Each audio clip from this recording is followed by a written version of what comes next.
Good evening, everybody. This is Brett thought I'd come on. We have a little discussion tonight. Let's continue on video 2, or if you want to say B. I did a video yesterday, actually trying my best to, in a short term or short way, what causes La Nina. What's taking place to cause it, okay? So this is going to be, I'll say it 2. Yesterday was video 1. This will be video 2 about now some key points about La Nina in short term. Okay. Now, when you're talking about La Nina, we're talking about La Nina in effect now. We'll have another video about when El Nino would be in effect, and also as well as if it's what they call a neutral stage. But since it's gone into La Nina, and some people was wanting to know in a short way, not like a 4 or 5 hour video, and trust me, I couldn't do that anyway if I wanted to. So what is the key points when we're relating and discussing and dealing with La Nina? The key point, temperature changes, right? Yeah, the temperature changes. And the rainfall patterns change as well. Okay, and we'll talk more about that. We're also going to talk more about some wind. But also, what else is impacted by that phase when it turns back to La Nina? The jet stream. Okay, so now let's talk about the jet stream first. That's that jet stream up there, about 8 miles, you know what I'm saying, 9 miles, okay. It's up there high, okay. And yeah, that wind's blowing up there. But during the La Nina, now when we talk about the temperature changes, is whatever the pattern, wherever certain areas, it's the temperature and the rain amount will be less, warmer temperature and less precipitation. And that's normally over in the south. Then some places it could be what? More precipitation and wetter conditions. Okay, so and we'll discuss that, and it may take a while to get all this talked about, but once you get a general concept of what's going on, and then you start seeing the different wind patterns, how it affects. Now, we're discussing today about the jet stream, as well as some of the patterns when it's related to precipitation in areas, which could be less precipitation and warmer condition, or it could be cooler condition and more precipitation. So we're discussing. And I hope you get an understanding. It's not just text me and let me know. Now, when you're relating to the jet stream, that column of air, like I said, it could be anywhere from 4 miles on up to 8, 9 miles high. Okay, it's up there high.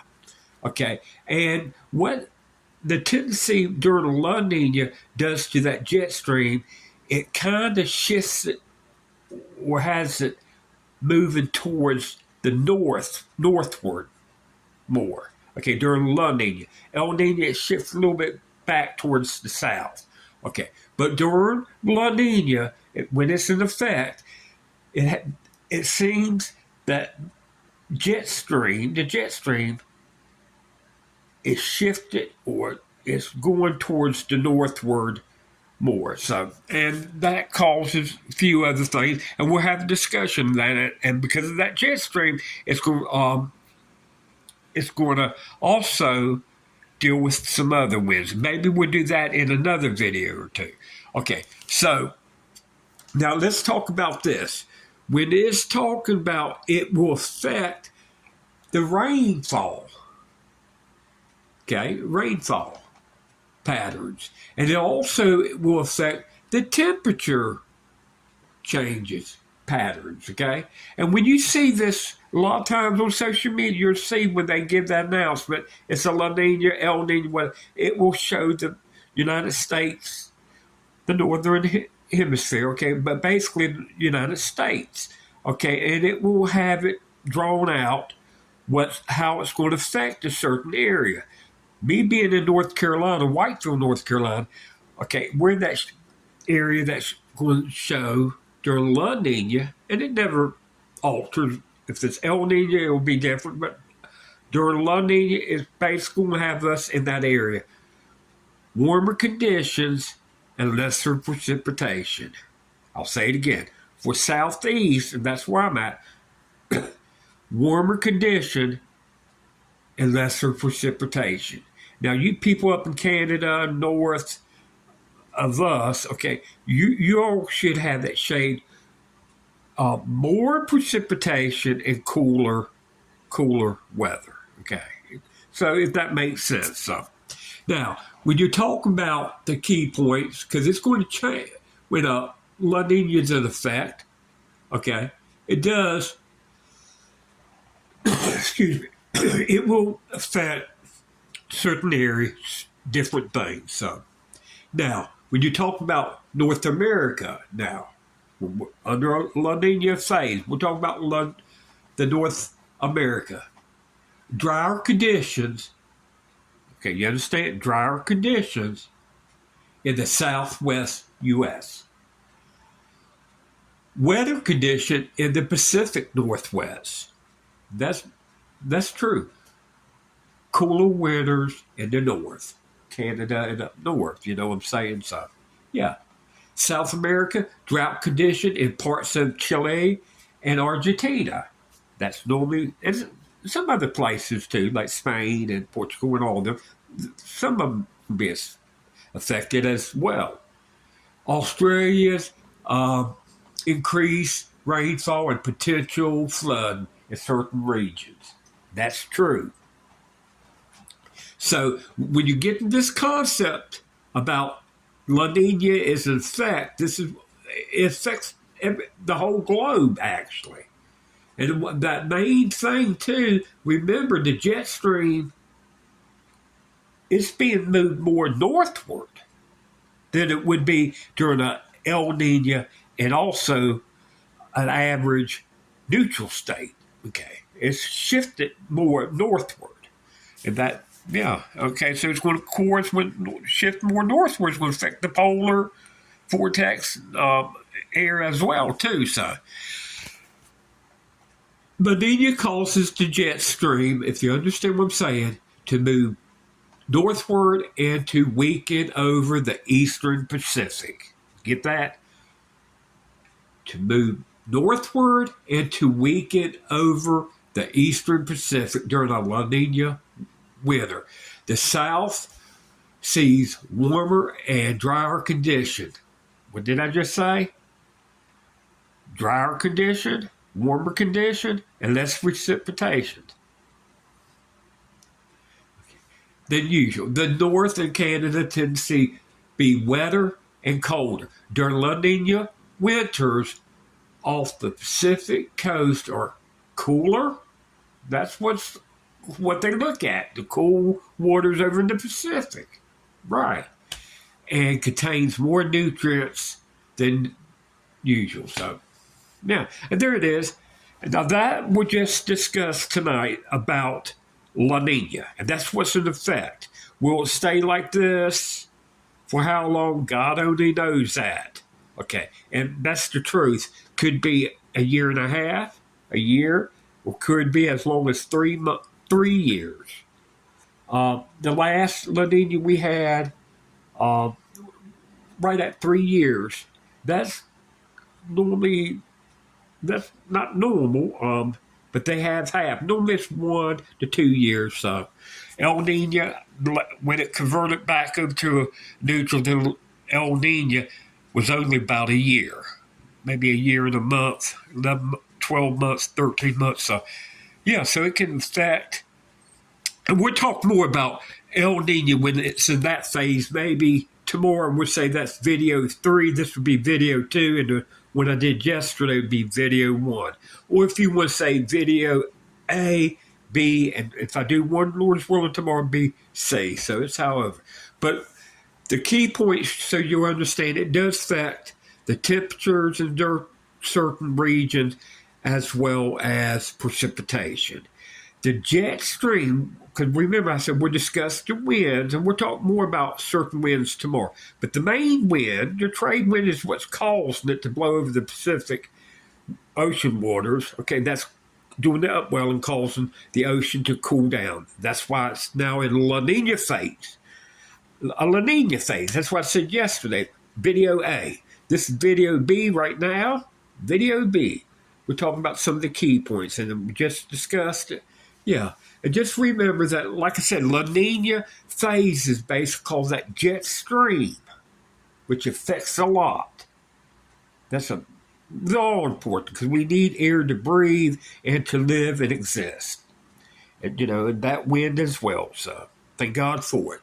And what happened during La Nina, it seems to cause that jet stream to move more northward and to weekend over the Pacific, Eastern Pacific. So, and then during La Nina, the Pacific water is going to be what? If it's a La Nina, it's cooler. That's it.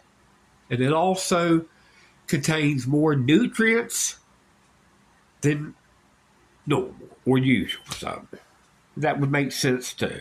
And it's going to affect different places around the whole globe. So I thought I'd come on, and some people want to know that, and again, it affects North America as well as South America as well as Australia.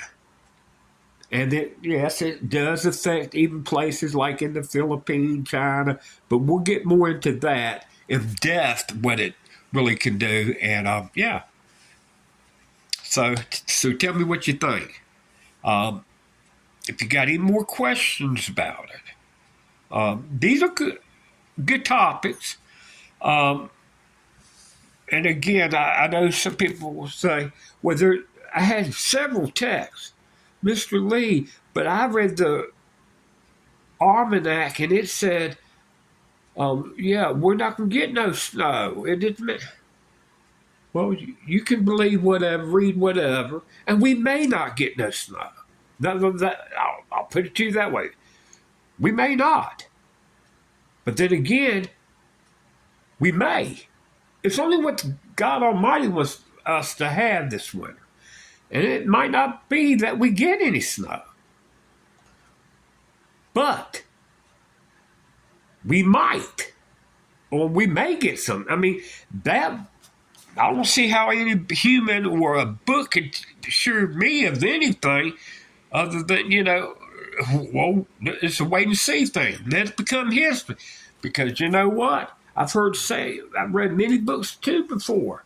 Went and picked up a digest, was a Reader Digest, and then part of it, about 10 years ago, I was reading the weather prediction, and it was kind of funny. I was reading it. Yeah. And it said, unusual snow for southeast, and I read it out loud. Somebody like, oh man, don't, man, it's about 80, 90 degrees here. About 2 weeks later, we had about 3 or 4 inches of snow. So I mean, it surprised me. But so don't put no weight in what you reading or someone's telling you. I don't do that. Because they don't know no more than I do, and I don't probably know more than them, but yeah, they don't control the weather. Right? Right? I can imagine when Noah was building that ark, and yeah, why are you building that ark? You're a nut? Whatever. We don't rain here. Why you? But see, Noah had common sense to believe it's not what man is telling or saying.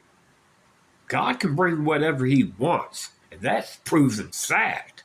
The Lord can do whatever he wants. But then again, he gives man the ability and knowledge to know so much when it's relating to what he's given us, weather, whatever that weather condition is for us. And, animals as well, but yeah. So, and we get understanding, and you start looking at it and seeing what's going on. But mainly these winds too is going to be affected during La Nina. And I just went over one of the winds. Well, actually two. The trade wind that causes that Pacific water, but to upwell and bring up the cooler water up to the surface, that converts it from a neutral to what? A La Nina phase, because it's cooler water over there. The cooler water, and that temperature affects the temperature over the states, all over, as well as the potential rain amount. Could be less or could be more. Could be drier or wetter condition, or it could be warmer or colder condition. It depends. So, and that's normally how these winds shifts and all that stuff. But we shall see. People, I'm getting off. This was going to be a short B video or 2 video, whatever you want to call it. Lord's willing, we'll do a C or a 3. So, hey, I like that. C and 3 and 2 and B. Yeah. Okay. But tell me what you think, people. If you got any more questions about it, feel free to text me or just search it on the internet. El Nino, La Nina, neutral phases. It goes there. So, but I enjoy this, and, sometimes I'm right, sometimes I'm wrong. So I basically go with what I understand of it. But people will get on off, and Lord's willing, we'll talk later. Good night.